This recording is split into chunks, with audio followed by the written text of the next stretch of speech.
Саламатсыздарбы, жалпы биздин көрөрмандар бүгүн буйруса рак менен ооруган өлкөбүздөгү айымдардын башын бириктирип Гүлнар эжекебиз атайын конференция уюштуруп жаткан учуру. Бул жакта кыргызстандык эмес, чет өлкөдөн келген дарыгерлердин кеңешин, андан сырткары дагы да болсо көптөгөн нерселер болот экен. Толук кандуу эжеке өзүңүз айтып бериңиз. Саламатсызбы, жакшысызбы, ден соолуктарыңыз жакшыбы? Дайыма да ушундай айымдардын ден соолугуна ушундай бир дыккаттык менен көңүл бурганыңыз үчүн ыраазычылык билдирели. Бүгүнкү конференцияда дагы эмнелер жөнүндө кеп болуп атат ошол боюнча? Мен саламатсыздарбы? Былтыр мен дагы ушу өзүм көптөгөн ушу колумдун шишигинин азабын тартып Россияга, өлкөлөргө барып, Москвага барып, Казанга барып көптөгөн мөөнөт дарыланып келгем. Анан былтыр дагы 23-жылы Александра Вадимовна Ровная менен келип ушундай биздин кыргыз элибизге жабыркаган айымдар үчүн конференцияны, онкологиянын конференциянын залында өткөргөм. Быйыл дагы суроолор көп берилгендиктен именно өзүмө эже колу шишип атат, буту шишип атат, каяка кайрылсак болот, эмне кылсак болот деп көбүнчө ушулай суроолор болгондуктан мен быйыл дагы ушу биздин дагы директор Варвара деген кызыбыз бар, именно ошо Александра Ровнаянын координатору биякта. Ошол экөөбүз чогулуп алып, быйыл дагы ушу Евгения Сергеевнаны чакырып дагы конференция өткөрүп жатабыз. Себеби биздин рак оорусу менен жабыркаган айымдар көбүнчө өзүнүн турган состояниясы, өздөрүнүн ден соолугу начар болуп, химия алып, лучевой терапия алып, өздөрү кыйналып, баягы алыс жерге учуп бара албагандыктан, бир экинчиден каражаттын баягы бизде химия алып, дарыланганда көп каражат кетет. Ошонун кесепетинен дагы Москва, Санкт-Петербургка бара албагандыктан мен өзүм башыман көп ушундай кыйынчылыктарды көргөндөн себептен келип чыккан нерсе.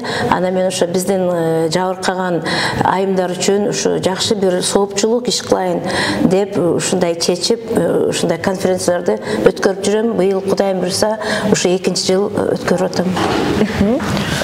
Биринчи өткөрүлгөн конференция биз дагы ал нерсеге туш болгонбуз, биз дагы катышканбыз. Канчалык деңгээлде пайдасын тийгизе алды? Бул жерде ошо былтыркы өткөрүлгөн конференциядан кийин биздин жабыркоочулар уже телефон чалып, онлайн консультация алышып, мондай Германиядан биз перчатки, рукавниктерди алдыртабыз. Ошо Александра Вадимовнага мен өздөрүнүн телефонун прямой бердим. Ошолордун азабынан алар дагы сүйлөшүүлөрдү жүргүзүп, онлайн консультацияларды алышып, ушундай көрүнүшүп, баары тең бул лимфодема деген эмне деген оору экен, бул лимфодеманы кандай дарыласа болот экен, кандай кылып перчатки, рукавниктерди кийсе болот экен, ошолорду билип көп бейтаптар азыр уже Россия, Санкт-Петербург, Казанга барып дарыланганга уже көбүнчөсүнө барып дарыланып жатышат. Мен дагы ушул немеден мен ушу Кудайбергенова Индира Орозобаевнага терең ыраазычылыкты билдирип кетем. Ошо бүгүнкү күндө конференция өткөрүш үчүн бизге көмөк көрсөтүп, ошо диагностикалык центрдин ушундай чоң залын берип бизге көмөгүн көрсөттү. Индира Орозобаевнага терең ыраазычылык билдирем, рахмат. Жана ошондой эле бүгүнкү күндө дагы жаңы көп рак оорусу менен жабыркагандар аябай жашарып атат. Жаш кыздар да бар, улуу ичүүдөр да бар. Бүгүн дагы карап турсам, баягы жаңы бейтаптар көп экен. Жаңы келген бейтаптар абдан көп экен. Ошондуктан алар дагы ушу көрүнүп, жакшы түшүнүк болуп, өздөрүнүн суроолорун беришип, ушул жерде конференцияда отуруп атышат. Мисалы үчүн бүгүн буйруса конференция болуп атат, эртең кандай нерсе күтүлөт? Жогорудагы да бир кулагым чалып калды, дал ошо колуңуздагыдай нерселерди, рукавниктерди кийгизип көрсөтөбү же материалдар кандай экенин көрсөтөбү? Бүгүн ошо конференция бекер болуп жатат. Бардык бейтаптар келип, лимфодема деген эмне деген ооруну таанышып жатышат. Ошол жерде отурган айымдардын баары тең рак оорусу менен жабыркап, колу буту шишигендер келип отурат. турат. Эртең 25 ноябрдан баштап 28-29 чейин дарыланганга мүмкүнчүлүк болот. Бүгүн ошо саат менен бул орунун өзү капельницасы жок, укол сайбайт. Бул деген ошо лимфатический узелдерге массаж 1,5 саат жасалат, анан жарым саат бандажирование. Ар бир жабыркоочуга 2 сааттан кетет. Ошону биз азыр конференциядан кийин список түзүп, эртең сиз баланчада келесиз, эртең сиз мынчада келесиз деп өздөрүнө баягы списогун түзүп, саатын божомолдоп, баарын жазып, келип эле дарыланып кеткенге биз условия түзөбүз. Азыр көлдөн бир келин келатат, анын бир жак буту ипичке экен, бир жак буту аябай чоң экен, ылдый жагынан ириң менен кан агып келатат да, ал бейтап мен эже конференцияга келе албайм, эртең дарыланган келем деп жатат, бирок ал бейтапты биз эртең биринчи очередте ошо кыйналган бейтапты көргөнгө ошо Елена Сергеевна менен сүйлөшүп биринчи көргөзүп, ал дарыланганы келе жатат. Жакшы. Мисалы үчүн азыр айтып атпайсызбы, көрүп берет 2 саат бою массажын жана башкасын депчи. Мунун баардыгы акысызбы же кандай деп сом төлөнөбү? Жок, бул акысыз эмес. Себеп дегенде лимфология өзү баягы врачтарда бирөө хирург болсо бул основной жумушу да, а лимфолог эме баягы өзү сүймөнчүлүгү менен бул частныйга кирет. Себеп дегенде өздөрү дарылап, эмне себептен эртеңден баштап дарылануучу акчалай болот. Себеби булар Германиядан бинттер болот. Ар бир адамдын колуна жараша болот. Бирөөнүн колу мындай болсо, бирөөнүн колу мындай, ичке колдорго азыраак бинт кетет. Көп колдорго моундай киртиген буттар менен келет. Ошолорго бинттердин канча расходу кетиши, ошого жараша өзү врач айтып, өзү айтат. Ал только бинттин гана акчасын алат. Себеп дегенде Елена Сергеевна дагы өзү врач болуп биз чакырган үчүн келип, ушундай өзүнүн көмөгүн көрсөтүп атат. Рахмат ушу Елена Сергеевнага. Мисалы үчүн чечим, колуңуздагы бул деле бинт да, жасалган бинт. Анан бул бинт эмес, бул перчатки, рукавник. Биз муну ушу бинт деген кандай болот? Бинт деген монда тоголок бинт болот. Ал атайын ошо Германиядан алынат да, атайы Германиядан алынат. Себеби бизде жок, ал бинттер бизде жок. Жок болгондуктан Германияга заказ берилип алып келинет. Азыр Елена Сергеевна бир чемодан бинттерди алып келди. Себеп дегенде баягы бизде жабыркоочулар бул лимфодеманын лечениясы кандай экенин түшүнүүгү жок. Себеп дегенде көчөнү мага чалып атышты. Кандай болот лечения, тиги кандай жасайт, эмне кылат дедиле. Мен айттым, лимфатический узелдерди ачат. Могу жерде киселге окшогон бизге суу толуп калган. Ошо сууну мындайынан жай через плечо чыгарат, бияка сууну чыгарат. Аны чыгарыш үчүн 1,5 саат массаж кылат ар бир адамды. Мунун лечениясы аябай ювелирный жумушта. Бул аябай ювелирный жумуш. Анан могу перчатки, рукавниктердин размери туура келбесе, шишик башка жакка кетип калат. Муну кысып койсо дагы туура эмес болуп калат да. Ошон үчүн ар бир кылдаттык менен могу бир эле бармакты 3 жерден ченейт. Бул жерде мындай ченеп бул ченегенде дагы туура ченеш керек. Ошон үчүн биз ушундай биздин кыргыз элибизде ушу буту колу шишпесин, оорубасын деген үчүн ушу биз чакырып таанытып алып келип атабыз. Бирок Кудайбергенова Индира Орзубаевнага терең ыраазычылык билдирем. Былтыр ошо конференциядан кийин 4 ординаторду жөнөттү. Санкт-Петербургга барып, именно мына азыр Елена Сергеевна лекция окуп атпайбы? Ошолар сабак беришти. Анан Александра Вадимовна Ровная баш болуп, ушу сабак өтүп, биздин кыргызстандык 4 жаранга, 4 врачка үйрөттү. Мен азыр ойлойм, биздин Кыргызстанда дагы лимфология ачылып, алыска барбай, ушу жакшы ушул жерден көрүнсөк, ушул жерден айыксакпы деген жакшы алдыга койгон пландабыз бар. Азыр Чолпон деген кызыбыз мына диагностикалык центрде акырындык менен бейтаптарды көрүп, массаж жасап, бандажирование чекесинен жасап атат. Бирок дагы көбүрөөк жардамчы врачтар болушуна мен тилектешмин.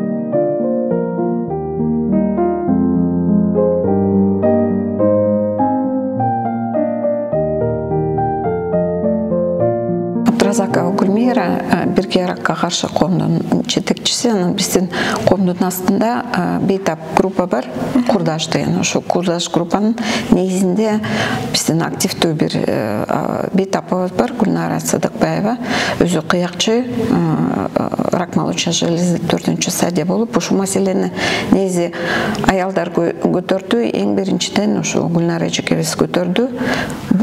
Лимфолог деген адисибиз жок болгондуктан, көкүрөк алдыргандан кийин лимфодерма деп бир оору пайда болуп калат, кол шишит, анан рак шейки матки болгондо, яичник алдыргандан кийин ошондо бут шишит, ошондо шишинде бул дарыланбайт деген бир неме койчу такай диагноз.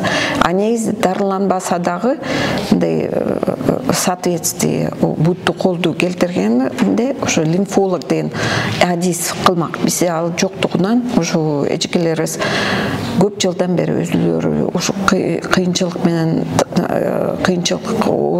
маселеден багы жабыркап өзүлөрү көтөрүп, анан ошо 2 жылдан бери лимфологдорду чакырып, ошо бүгүнкү күндө сонун конференция өтүп атат. Бейтаптар чакырылды, врачтар чакырылды. Былтыр врачтар мына дагы айтып кетти. 4 врач барып окуп келди Санкт-Петербургга. Эми буюрса бизде да ошондой лимфолог деген доктор бар. Эми ошо ар бир доктор реабилитация болуш керек да. Операция учурунда, дооперационный, во время операции, после операции деген реабилитация. Бул негизинде да реабилитация болуш керек. Аны биздикилер стандартты кармабай, ошондуктан операциядан кийин ар бир бейтап кыйынчылыкты күтүп атат да ошондой. А негизи бул чоң маселе, чоң көйгөйдү бейтапты жашоосуна мындай таасир эткен проблема болуп атат да.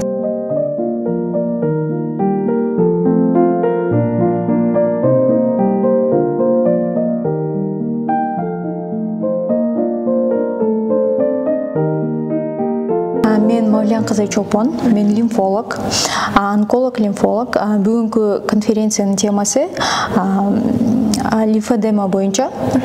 Лимфодема оорусу онкологиялык пациенттерде кездешет Кыргызстанда.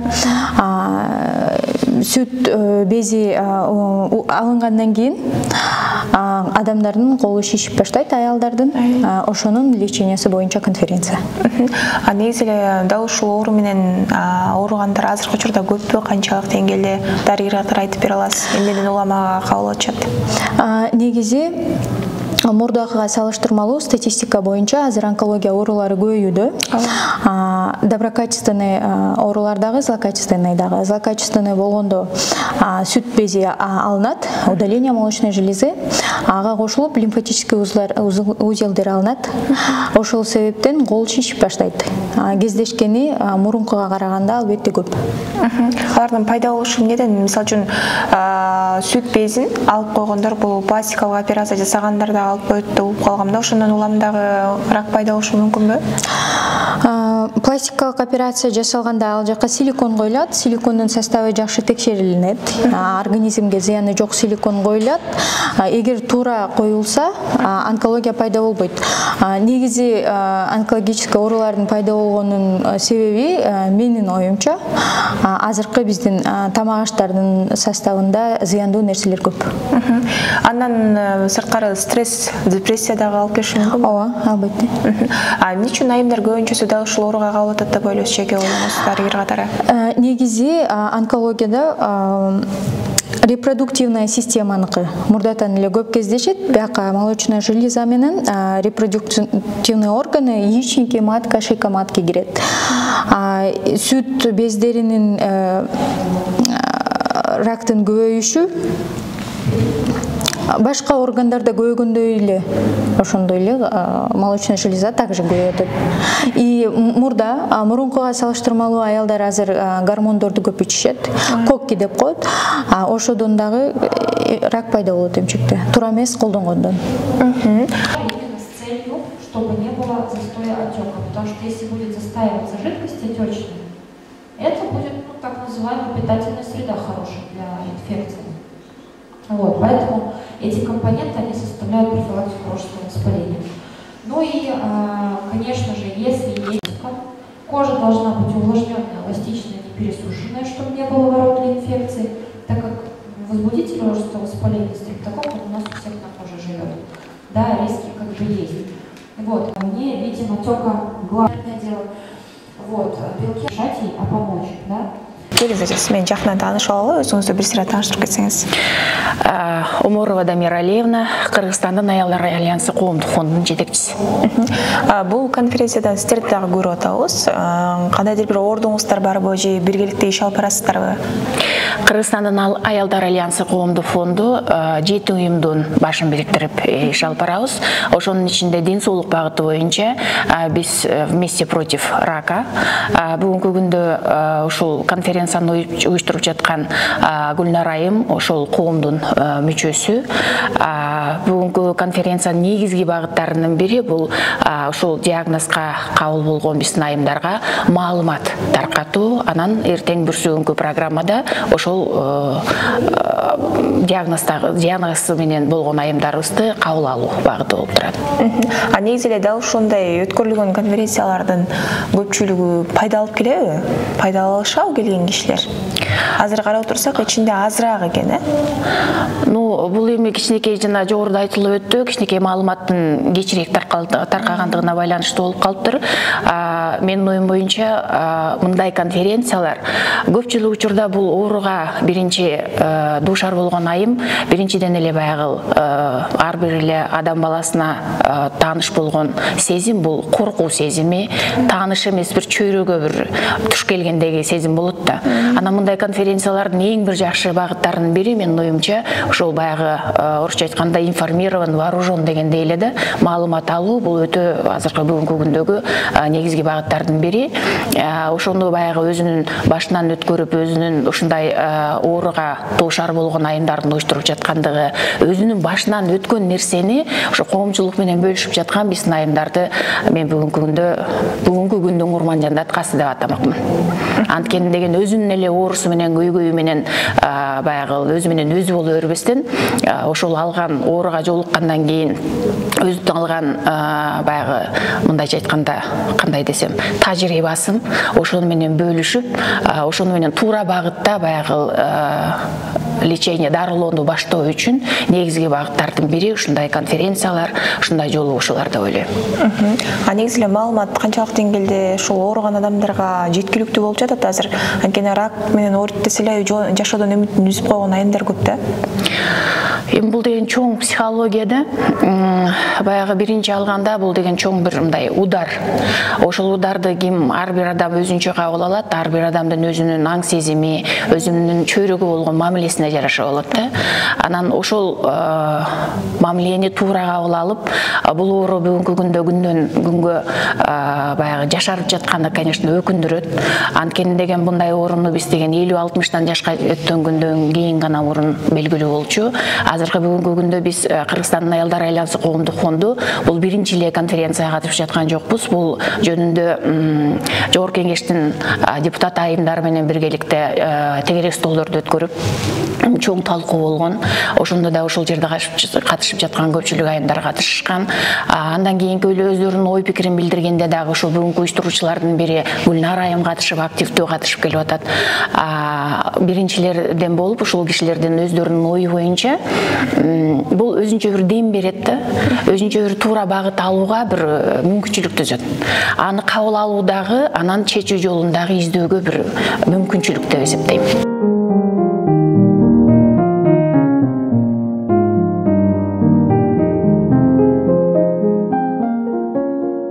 Урматтуу көрөрман, негизи эле бул конференцияга бир гана уюштуруучулар гана эмес, көптөгөн ушул оору менен алышып жаткандагы бейтаптар келген. Эжекебиз дагы азыркы учурда рак менен алышуудабыз. Рактын кайсыл түрү, канча жыл болду, эмнеден улам пайда болду деп ойлойсуз? Ошол боюнча оюңузду кененирээк айтсаңыз. Менин атым Бактыгүл. 5 жыл мурун мага ушундай диагноз коюшкан, рак шейки матки деп. Химияны алдым, лучевой терапияны алдым. Эми азыр лимфостаз деген оору менен алышып жатам да. Ал бул оору деген шишик болот экен. Лимфа булар жакшы айланбай, анткени баягы операция болгондо бездерди да кошо алып койгон да. Анан кийин ошо лимфа деген жакшы айланбайт экен. Ошонун артынан бутум шишийт. Анан көп эле баягы качество жизни дегендей низкий болуп кыйналабыз. Анан биздин эле арабыздан ошо рак болуп ооруган биздин бир Гүлнара деген кызыбыз бар. Ал киши 23-жылы дагы ушундай конференция уюштуруп, анткени биз деген жакшы информация жок да, билбейбиз, эмнеге бутум шишип атат деп коюп эле жүрө бердим. Анан көрсө, бул деген өзүнчө бир оору дарт экен. Кайсы атыңыз жеп эркинсиз? Сол бутум шишийт. Бул деген аябай кандай десем, чоң көйгөй болот. Бутуңа эч нерсе кие албайсың, туфли кие албайсың, көйнөкчөн юбкачан жүрө албайсың. Анткени бир бутуң ичке, бир бутуң жоон болуп, анан уялганыңдан дайыма шым кийип жүрөсүң. Анан ушу биздин Гүлнара деген кызыбыз бар. 23-жылы дагы ушундай конференция уюштуруп, мен катышкам. Ошондо дагы Санкт-Петербургтан Александра Ровная деген лимфолог келген. Анткени биздин Кыргызстанда лимфологдор жок. Бул эмне деген дарт экенин биз билбей жүрдүк көп убакытта. Анан ушу 23-жылы биринчи конференция өттү. Биздин эле арабыздан ушу башынан өткөзгөн Гүлнара деген кызыбыз Россияга, Казанга барып, ошо жактан дарыланып келген да. Анан кийин эми баарыбыздын эле мүмкүнчүлүгүбүз жок да. Баарыбыздыкы болбойт, анткени жолго, самолетко акча алыш керек, проживание, питание, лечение дегендей. Ошон үчүн бизге окшогон пациенттерди жыйнап, конференция өткөзүп, Петербургтан специалисттерди чакырып, анан ушул жерден биз маалымат алып атабыз, лечение алып атабыз. Даже алар не только вот ушундай түшүндүрүп айтып берет. Алар дагы бизге бандажирование дегенди жасайт да. Анан мына бүгүн дагы экинчи жолу катышып атам ушундай конференцияга. Эртең деген баягы бандажирование алабыз.